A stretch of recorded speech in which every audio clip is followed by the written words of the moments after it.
కాలుష్య కోరల్లో దేశ రాజధాని ఢిల్లీ అల్లాడిపోతుంది. కొన్ని రోజులుగా రాజధాని నగరంలో కాలుష్యం ప్రమాదకర స్థాయిలో కొనసాగుతుంది. ఇక ఇవాళ కూడా గాలి నాణ్యత తీవ్ర స్థాయిలో నమోదైంది. ఢిల్లీ ఎన్సీఆర్ ప్రాంతంలో AQI లెవెల్స్ 400 పైకిగానే నమోదయ్యాయి. ఇక మరోవైపు ఈ నగరాన్ని దట్టమైన పొగ కమ్మేసింది.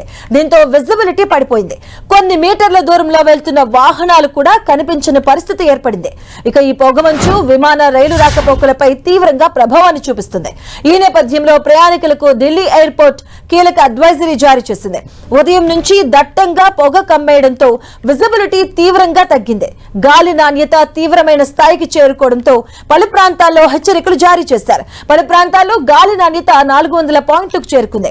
ఆనంద్ విహార్ లో గాలి నాణ్యత 435 పాయింట్లు, అలాగే బురారీ క్రాసింగ్ దగ్గర 415, చాందినీ చౌక్ ఏరియాలో 419 పాయింట్లుగా ఉంది. పొగమంచు ప్రభావంతో వాహనదారులు ఇబ్బందులు పడుతున్నారు. సరైన విజిబిలిటీ లేకపోవడంతో కొన్ని ప్రాంతాల్లో వాహనాలు నెమ్మదిగా కదులుతున్నాయి. అటు గాలి నాణ్యత తీవ్రమైన స్థాయికి చేరడంతో వృద్ధులు, పిల్లలు జాగ్రత్తగా ఉండాలని అధికారులు సూచించారు. శ్వాసకోశ వ్యాధుల ప్రభావం ఉండే ఛాన్స్ ఉందని వైద్యులు చెబుతున్నారు. వాయు కాలుష్యానికి తోడు నగరంలోని అనేక ప్రాంతాలను దట్టమైన పొగమంచు కమ్మేసింది. దీంతో విజిబిలిటీ పడిపోయింది. మరోవైపు ఉత్తర భారతం అంతటా ఈ సీజన్లో మొదటిసారిగా దట్టమైన పొగమంచు ఏర్పడింది. ఉత్తరప్రదేశ్, పంజాబ్, హర్యానా రాష్ట్రాల్లోనూ పొగమంచు పరిస్థితులు ఏర్పడ్డాయి.